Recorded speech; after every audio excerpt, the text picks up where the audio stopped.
Mindy and I met in 1983. We talk a lot. We do everything together, so I think that was what was special. We go to the lake a lot, go out in the boat. It was very exciting, always together.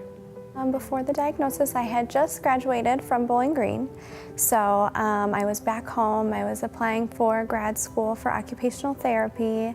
I have had an autoimmune disorder my entire adult life. Since I was about 18 years old, I was diagnosed with ulcerative colitis, and then that disease brought another disease called primary sclerosing cholangitis.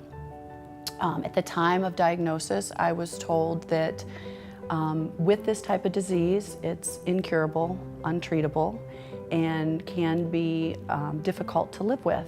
There's actually not a standard treatment for the disease per se, meaning there's no drug you can give a patient and say, take this and your liver will get better. So basically you manage the complications of primary sclerosing cholangitis, one of which is recurrent infections. One of the major complications is the development of a cancer of the bile ducts called cholangiocarcinoma. We found out, obviously, we met with Dr. Menon. He called us into his office in Twinsburg, which was a little unorthodox because you don't get a call and the doctor says, hey, we need to see you. And we went in and he told us the diagnosis, and we realized that we had some real decisions to make. When we first started discussing the reality of a liver transplant, I was a little bit overwhelmed. With my diagnosis of PSC, I thought that might be an option in the future, but not the near future as it had become.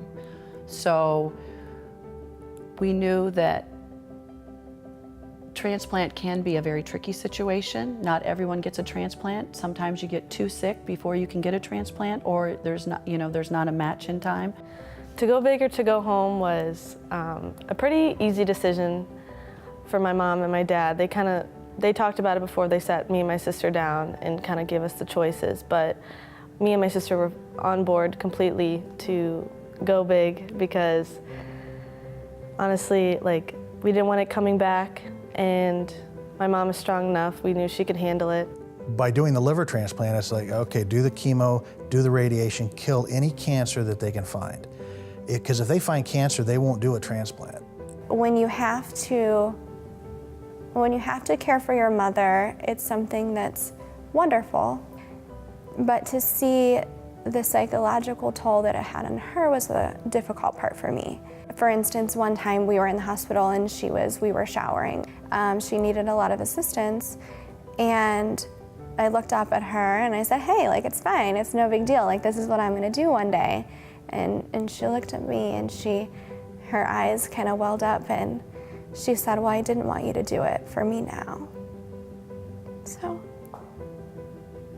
I think it was harder for her than it was for me.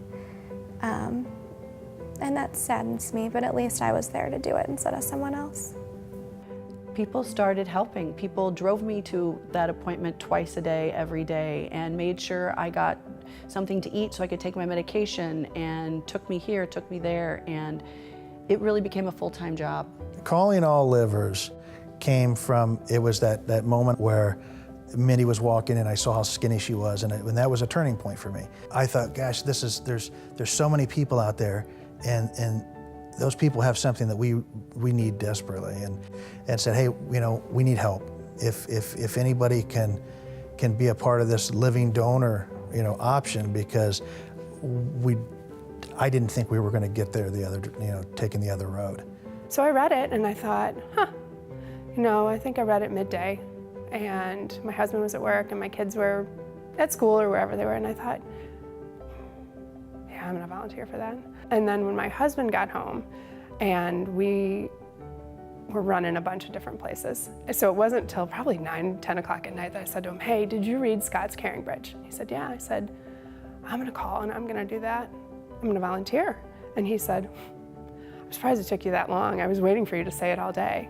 The day that I found out Karen was going to be my living donor was an amazing day. So she came with her husband, Kevin, which was a nice surprise. And I still didn't get why they were there. I just thought they were coming to say hi and visit me. And she leaned down, and she was right here at my shoulder. And she looked at me and said, "I'm the mystery donor." And I screamed out of complete joy. I turned my head and I looked at my children, and the relief and the joy on my children's faces, I just knew it was going to be okay. Mindy, she went into surgery first because they said, well, because her diagnosis was cholangiocarcinoma, and it's a type of cancer, we cannot take you into surgery without being sure that there's no cancer elsewhere. And we had to wait. And they said, well, if we see cancer anywhere, that's it. You know, we'll close her back up and you won't ever go into surgery. And we'll have to tell her family that there is no other option. My nurse coordinator came back in and she said, "Mindy's okay, we're ready for you." And I said, "Let's go." And I got up and I stood up and I started walking in, and they said, "You can't go there." And I said, "Well, I'm walking into that operating room." And I did. I walked myself in there and I got myself up on that operating table and I said, "All right, let's go." Surgery happens, everything goes very well.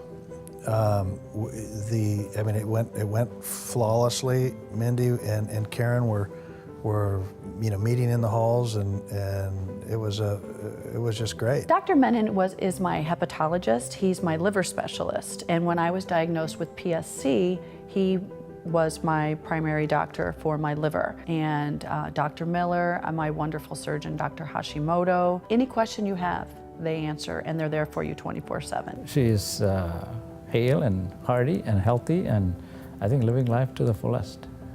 I decided to write a song for Mindy, so I tried to imagine what it would be like. What was she thinking? What in her words? I'm gonna have to fight it. It ain't gonna go away on its own. Never thought I'd be a soldier.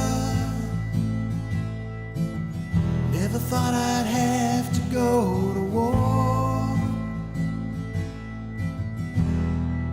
I'm fighting for my life here. It ain't over, I want more.